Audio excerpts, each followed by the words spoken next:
nous pensons être porteurs d'un message important pour les populations sénégalaises et nous pensons également proposer une bonne dynamique. Vous avez entendu les discours des différents responsables des entités concernées par Wallu Sénégal. Tout le monde appelle à de la solidarité, à de la générosité, à de la bonne compréhension.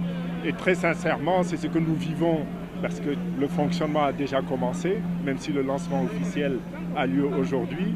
Et c'est notamment cette cohésion qui a permis le grand succès que nous venons de vivre avec cette première manifestation publique. D'accord, ñu tënk ko ci wolof rek ñu gis ni que tey da ngeen ñëw ci lancement bi ñu woowee grande coalition Wallu Sénégal ñu bëggoon xam engagement beeg lépp lu ngeen àndal pour teew tey.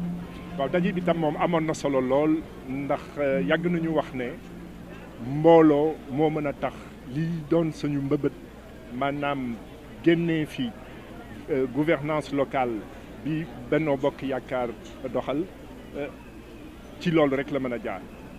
jógoon nañu nag bëggoon coalition bu gën a yaatu bii waaye yàlla moo xam lu tax bii taxaw na te kenn du ko xeeb ndax yéen taskatu xibaar yi yéen a jëkk wax ne lii daal mooy la grande coalition président Pape Diop ak ñi fi wax ñu ko doon fàttali. mu am solo lool nag ay parti yu mel ni ngeen gis tey PDS AJ/PADS ñi bokk ci CRD ñi bokk ci Jotna ak bokk gis-gis bu président Pape Diop ànd jàpp ne dañu war a soppi ni ñuy doxalee communauté rurale yi ak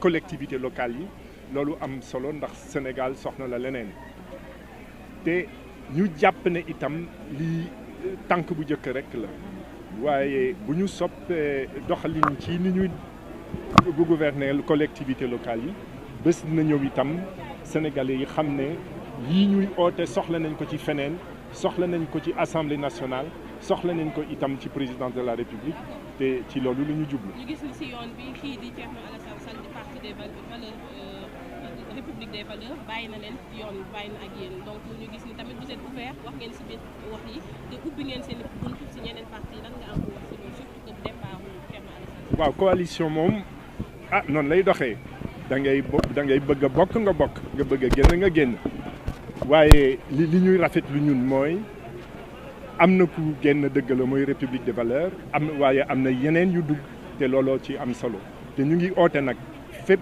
foo xam ne jàpp nga ne bokk yaa ngi bokk ci doon nga mouvement politique doon nga parti politique doon nga personnalité bu am maanaa ci benn gox nga jàpp ne ni ñuy doxalee gox jooja ndax nag am na solo sénégalais yëpp muy électeur muy ñi mën a doon leader mouvement seet ndax ñi doon maire ñi doon président conseil départemental wane nañu doxalin bu leen doy ndax liggéeyal nañu seeni gox liggéeyal nañu seeni département liggéeyal nañu seeni askan bu fekkee ne gisuñu nag lu leen doy ñu daal di taamu leneen bu boobaa ñu ngi ñëpp képp koo xam ne sopp na bëgg a gis leneen bëgg a gis ñuy doxalee neneen seeni gox ak ëllëg Sénégal mën nga dikk ci ñun ca département yi ca commune ya ba ca conseil national ba ñu daal di ànd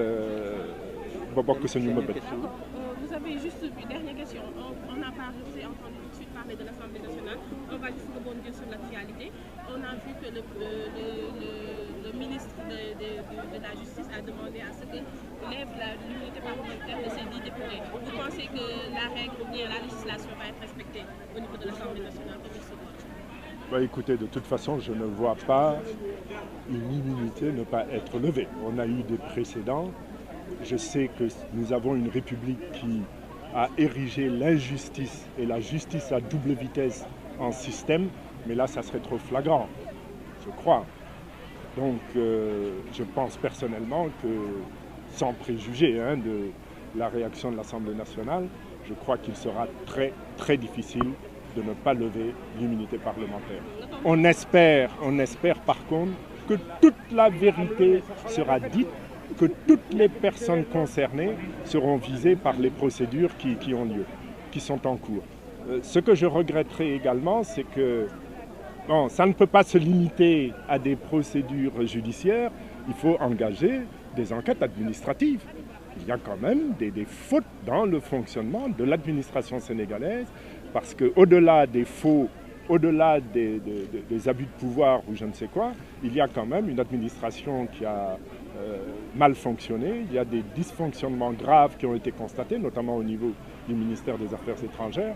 Il faut que les Sénégalais soient édifiés. Bon, et il faut surtout souhaiter pour notre pays, pour le Sénégal, que ces histoires de faux cessent. Faux billets, faux passeports, faux médicaments, faux décrets. Il faut que ça cesse. Il faut qu'on redevienne une république digne et fière. Donc,